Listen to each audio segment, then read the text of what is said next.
So now I covered you in here a long time ago. 10 years ago. 10 years ago. That's like my rookie year, I think, as well. Can you talk about what's different now that you're back? The locker room is nicer. What's this for? Being a nice guy.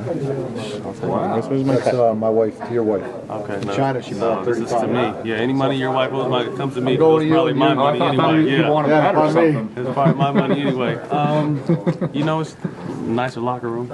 No, but we have a practice facility now, and really, like I was just telling him, that the team is in a different direction. The organization has done a great job in bringing quality players in and making this a destination for free agents wanting to come. And over the summer, I mean, you were looking for a team. How did you end up here? How did you end up with the Clippers?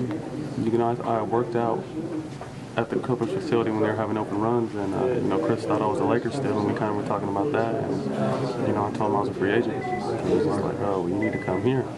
And I was like, okay, but I was thinking, they already had Karan and Grant, but, him pushing it and, me looking at the bigger picture, knowing I could play multiple positions, I took a chance on it, and it's worked out great. Okay. Was it a concern, going to a team where there's a lot of depth and you may not get as many minutes? Not necessarily, because, in my career, it's never really been anything like, hey, this is your starter or you're the second guy off the bench, and so I've had to work for everything, so I knew that this would be no different than that.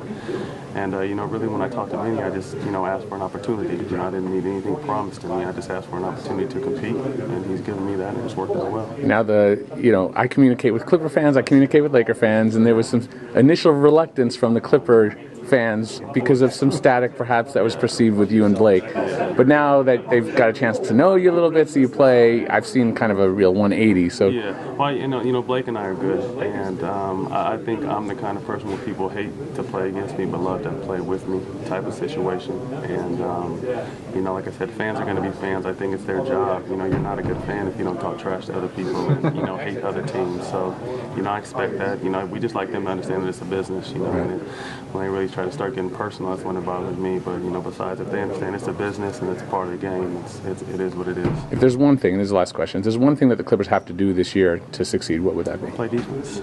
If we play defense, with Chris at the point and transition, and our offense will be fine. If we can commit to the defensive end and close that paint up and slow people down in transition, limit their threes, we're going to be a hard team to beat.